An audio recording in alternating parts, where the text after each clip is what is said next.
we are now less than a month away from the official global release of Persona 5 The Phantom X, and the closer we get, the more confusion I hear in the community around the game's gacha systems. So in today's video, I wanted to break them all down. Full credit to all information covered in this video comes from Persona 5X News and Info. I will have their account linked in the description down below, so make sure you drop them a follow.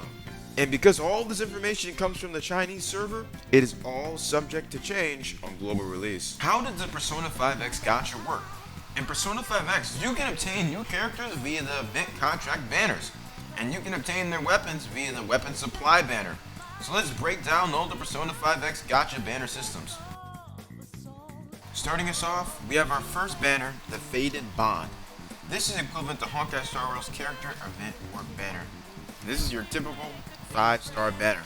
It's going to be 150 gems for one single pull and 1,500 gems for a multi-pull, which is equal to 10 pulls. You can do the math there. 150 times 10 is 1,500. On this banner, they have a system in place called 50-50, which means that 50% of the time you're going to get the character that you want, the limited character that's on the banner. Yes! Yes! Yes! And 50% of the time, you're going to lose the 50-50. 50-50 champ! Acheron!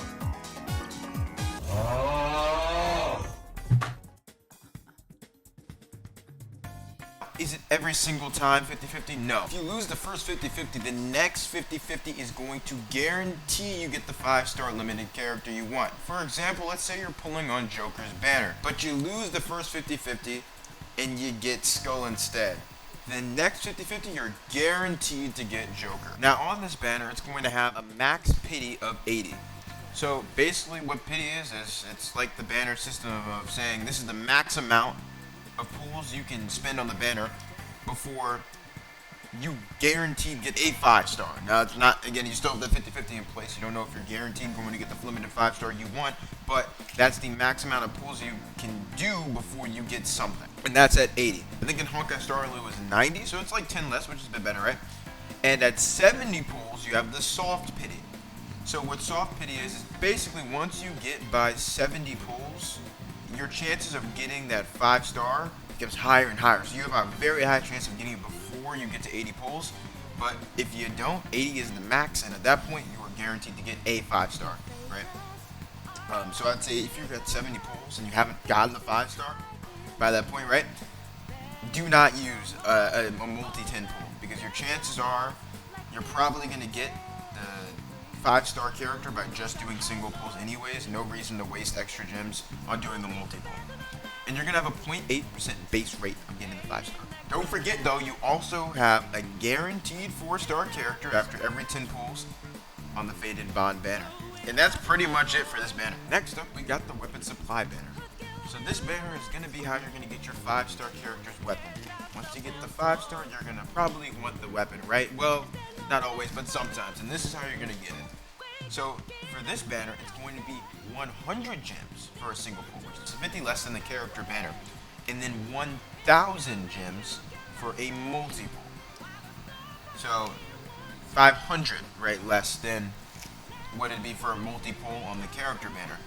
This banner also has a 50-50 system. So 50% of the time you'll get the weapon you want, 50% of the time you won't. However, there is a little twist on this banner. Basically, how this weapon banner works is you can choose 2 non-limited 5-star weapons that you kind of want. It's not the main one you want, but it's 2 that you kind of like. Maybe you're trying to work with another character you want, and you don't have their 5-star weapon yet. So, you know, it's one of the characters you want, but it's not your main character. You just pulled for you want to get their weapon. So you can pick 2 non-limited weapons that you want.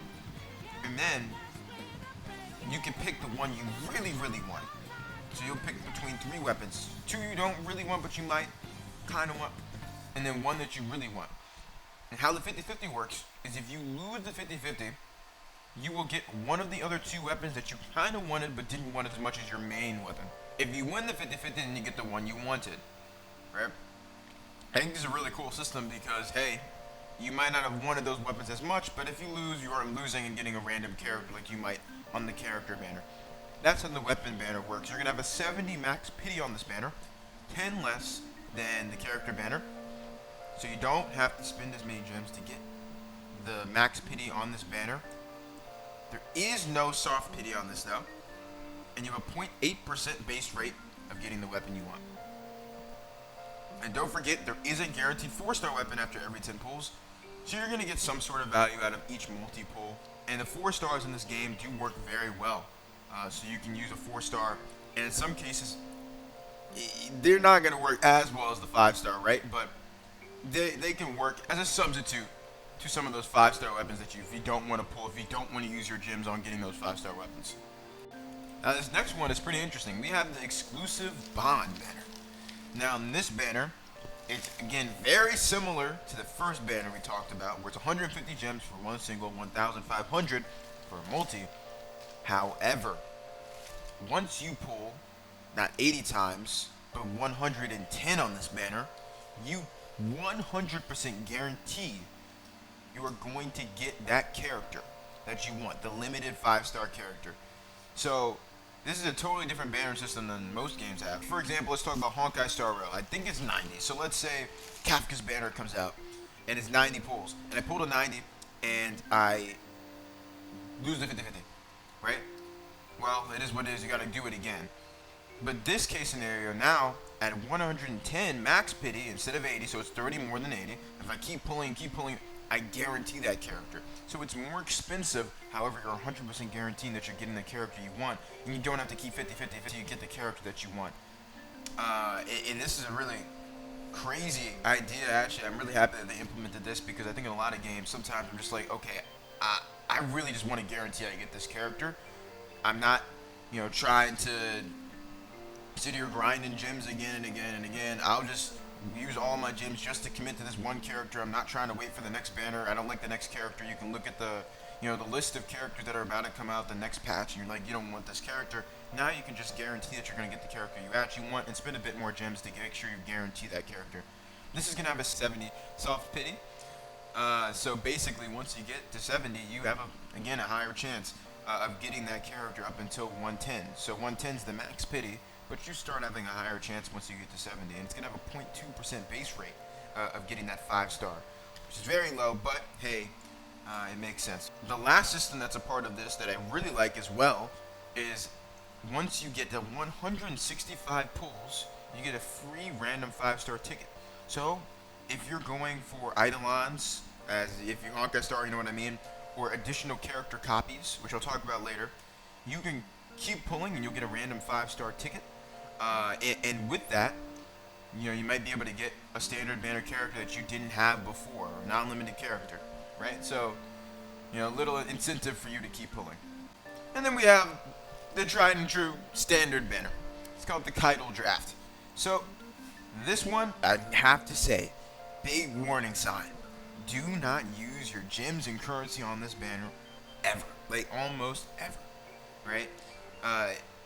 Almost always the games will give you pulls to use on these standard banners for free, and I would just use those instead of using your gems that you're gonna want to use on those other banners, like the limited 5-star banners, right? Just use the ones that the games give you for free. This banner also has a special system. If you played Star Rail or Zenless Zone Zero, you will know this one. Once you get to 300 pulls, you can select one of the non-limited 5-star standard banner characters to add them to your roster. This one, it takes a long time to do. Getting 300 pulls normally takes I'd say 6 months. So I wouldn't bet on using this early. I would just do it over time. Take your time. You have time to grind this, and the game will give you a lot of free pulls to use on this banner. Do not waste your gems, your currency, whatever you need to on this banner. So on the standard banner, it's 150 gems for single, 1,500 for a multi. It uses standard banner tickets. The limited banner is going to use those limited banner tickets. We'll get into those later too. There's a whole breakdown of that. Is 80 max pity, so following the same rule as the first banner that we talked about, the Faded Bond. And at 70, the soft pity starts. And here's my favorite banner, the Special Select banner. This banner will have a list of old 5-star limited banner characters that are returning. it gives you the option to pick one character from a list of 5 stars to get. So it's very similar to that weapon banner where you pick one character that you really, really want, and then you're going to have the higher chance of getting that character, right? Guaranteed chance if you win the 50-50. So there's 2 systems for this one. The first one is after pulling 80 times. So just like the Fated Bond, if you pull, you're going to have the 50-50, and if you lose, you're going to get one of the other characters that are 5-star limited. But if you win, you get the character that you really wanted, right? However, they also have the option for the 110 pulls, so you guarantee the 5-star limit that you want.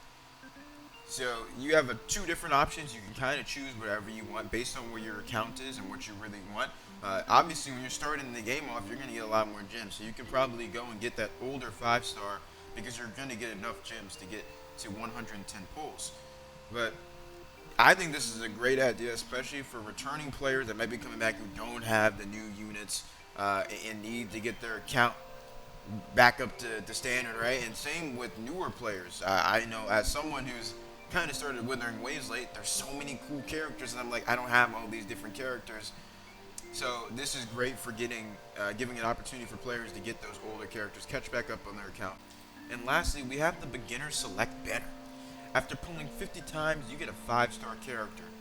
This one you get to choose between Skull and Morgana. And each 10 pull will be discounted to 1,200 gems instead of 1,500, which is the normal multi-pull rate. Basically, this is going to be like the first banner you're going to have access to as a beginner. You want to pull this early because it gives you access to a 5-star very early in the game, and all 3 of those 5 stars are great. And then you can keep moving on forward with your account. The average pity for the Fated Bond and Standard banner is around 74 to 75 pulls, and the average pity for the exclusive bond is between 83 and 97 pulls. And the pity does carry between limited banners for those who are concerned. This is all data taken from the Chinese server, so who knows? Everything could be completely different, but as far as we know, this is around the average for getting that 5-star. Do you need to pull any characters to experience their story? If you've played Honkai Star Rail, Genshin Impact, or Withering Waves, you may know that when a new character comes out, they will have side missions where you can learn more about them. But the short answer is no. You don't need to, as their content will be available as soon as the character drops. So if you're pulling for a character, don't do it because you think you're going to miss out on some of the story. You're not. Instead, just do it because they're your favorite character, or because you need them for your team. Can you experience everything in the game without interacting with the Gacha system? Yes, you can experience almost everything the game has to offer without the system. However, you could find yourself struggling with certain content in the game due to the lack of characters in your roster. If you've played Star Rail, you may know characters like Mei or Fujuan. Not having those characters made some of the game, especially because the game kind of works around the newer characters, and for in-game content or even some of the bosses, it could be very difficult. Now, is there some of that in Persona 5X? Absolutely.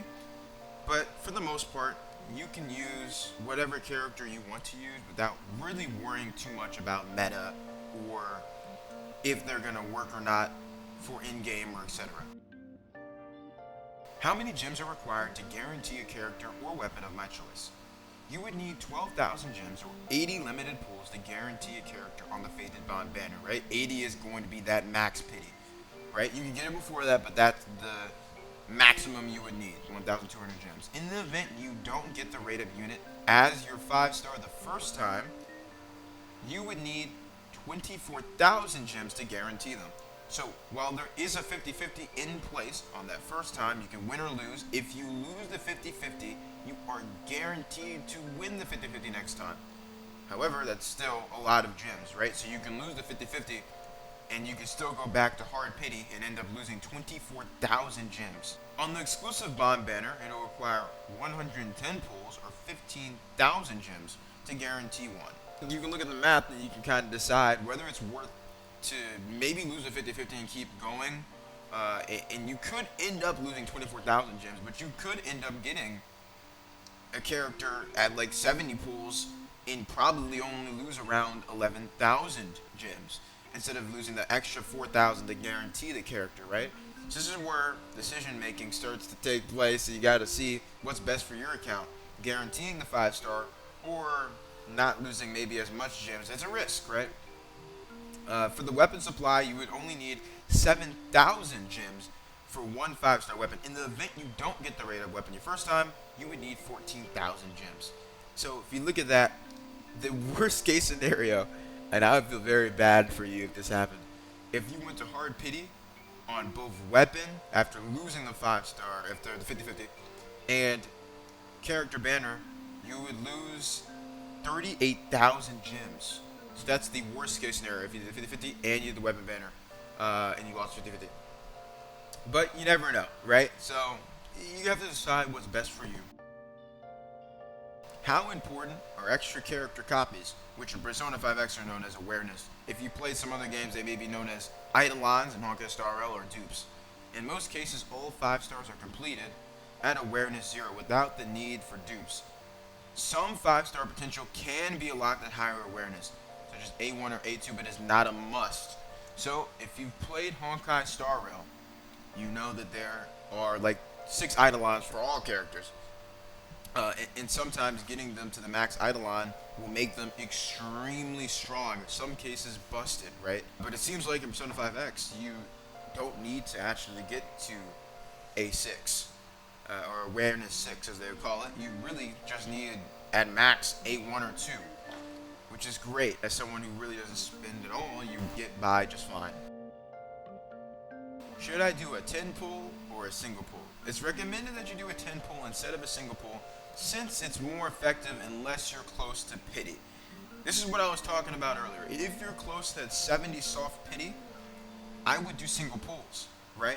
Because if you got it at 71, you only lose 150 gems instead of using 10, and then now you've lost 1,500, so an extra 1,350 that you could have saved and maybe used down the road. So I think it's important to use single pulls when you're near that soft pity, but before that, use those 10 pulls to get to soft pity first.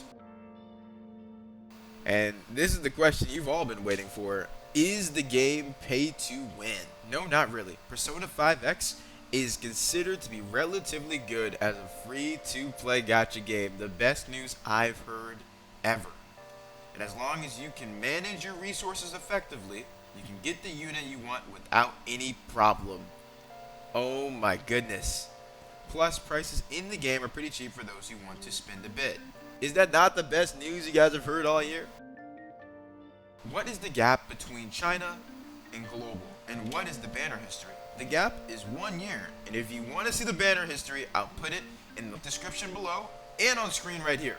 Credit goes to Thomas BB for the infographic. Do note that it could change upon release because the global version could be different than the Chinese version. What's the deal with the in-game currency? So I'm going to put another image on screen right now, and this is going to be the comparison between Persona 5X's currency and Honkai Star Rail. If you've not played Star Rail, I can kind of briefly go over what each one is for Star Rail, but if you have, now you'll get a good idea of what each of those systems looks like in Persona 5X. So for Meta Shard, those are going to be equal to Honkai Star Rail Stellar Jades. So basically Stellar Jades are what you get after you purchase Onyx Shards. So then the one right under, which are those cognitive ambers, right? So those Onyx Shards transfer into Stellar Jades. And those Stellar Jades you can actually use on banners. For the predetermined fates, those are going to be Star Rail's special passes. Those are like the limited banner tickets. And for the future fates, those are going to be equal to Star Rail's standard banner tickets. And you're going to get a lot of those. So again, do not spend on that standard banner if you do not have to. And your awareness is going to be your Eidolon system. Are tier lists a must in this game? If you've played other gacha games, you already know that at launch, everyone's looking at the tier list for the best character in the game, and you want to make sure you're getting the best bang for your buck. A lot of the time, you will look at the tier list before pulling on characters, especially early on, so you don't end up wasting gems on a character that wasn't good in the first place. But the answer is actually no. You can get pretty far with that one, so don't worry too much about the meta. But if you're curious about how the units in 1.0 were ranked in China, I'll put the image up above. Do note that this tier list is not meta, it's just here to give you a quick glimpse at what characters were highly favored in China. How is the meta in this game? The meta of Persona 5X shifts whenever a new unit drops, but the game does often go back and forth with introducing new content and buffs for older and newer units, so it's somewhat forgivable. And how is power creep? Power creep does exist, but it barely matters to a degree unless you're planning to aim higher in in-game content, so you don't need to worry about your favorite character being sidelined or benched. How useful are 4 stars in this game in comparison to 5 stars? They are pretty useful, with some being best slot for some meta comps. And it means that as a free-to-play player, you're going to get a lot of value from those 4 stars and not just having to pull for the new 5 star that comes out. And guys, don't forget to pre-register. There's still tons of rewards for the community that we can get at launch for pre-registering for Persona 5X. At the time of recording, the next goal for pre-registration was 1.5 million. And if we hit that, we're going to get 10 free weapon draws. That's pretty crazy, guys. You guys gotta pre-register.